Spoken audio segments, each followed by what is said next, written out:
My name is Philip Iregambra, and I'm in the Harambee Team working within Family and Children's Services. I'm Stephanie DeBoer, and I'm also an ongoing service worker on the Harambee Team at Family and Children's Services. The word Harambee in Swahili means all pulled together. And in our role as ongoing service workers, that means partnering with families and their communities, as well as the larger community, and as colleagues to provide wraparound supports and services for families, children, and youth based on their goals and their plans. Our priority is really preserving and prioritizing family and culture and identity, recognizing that family is at the root of everything for children and youth, and their connection to their culture and heritage, their family and community, really is crucial for their identity. Sometimes children and youth can't live with their family or they can't live with their community. And we look to foster parents and other alternative caregivers to help us in those circumstances. Yes, so as we are looking up to those foster parents and resources in the community that are able to support the families, we also want them to understand that the role that they are playing is a temporary role.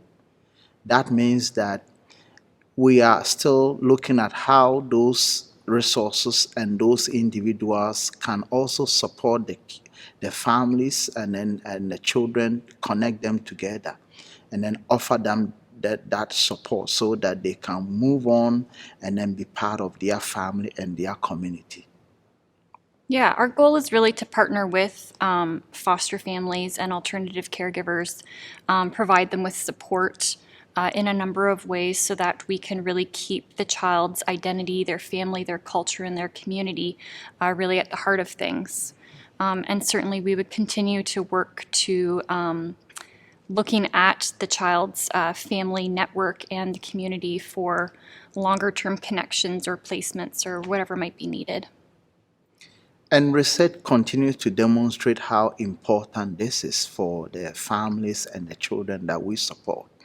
That no matter what the situation is, they still look back and they still connect with their own families and then their own communities. And so it's so important for us to make this a priority for them, that as we are servicing and supporting them, we are also helping them to link them to their families, their communities, and those people that are so vital to them, and they are able to function within the community. That's right. And children do better when they're connected to their culture and their community and they're able to look back, like Philip's saying. And we know that outcomes for children involved in the child welfare system are better. Part of sometimes our work with foster families might be developing a cultural safety plan, really trying to establish connections for that child and youth if they're living with someone who doesn't share their same culture.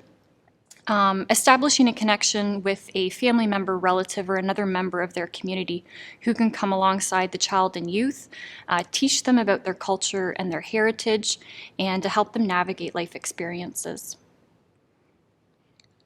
And that is what the culture is involved, and is so important because we know that majority of these families within the black racialized immigrant communities we are working with are connecting with their people, and no matter where they are, they still link up with them. And so it's so important that we also facilitate that when they become involved with the agency, that is Family and Children's Services, and then facilitate those processes to help them to thrive and do better.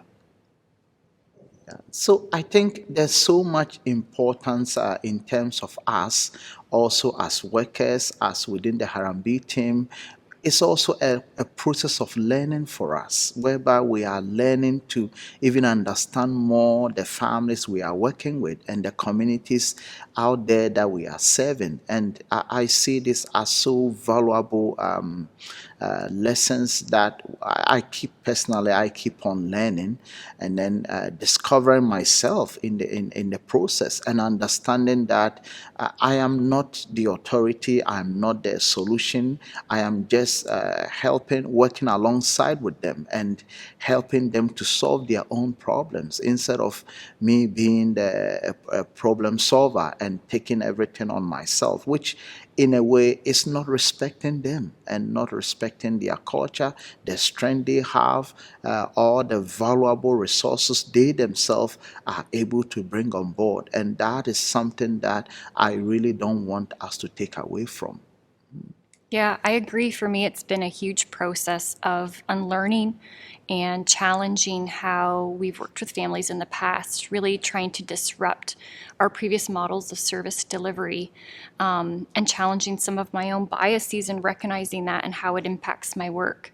But you're right, the family is definitely the expert in their own lives. So we're coming alongside them and kind of meeting them where they're at.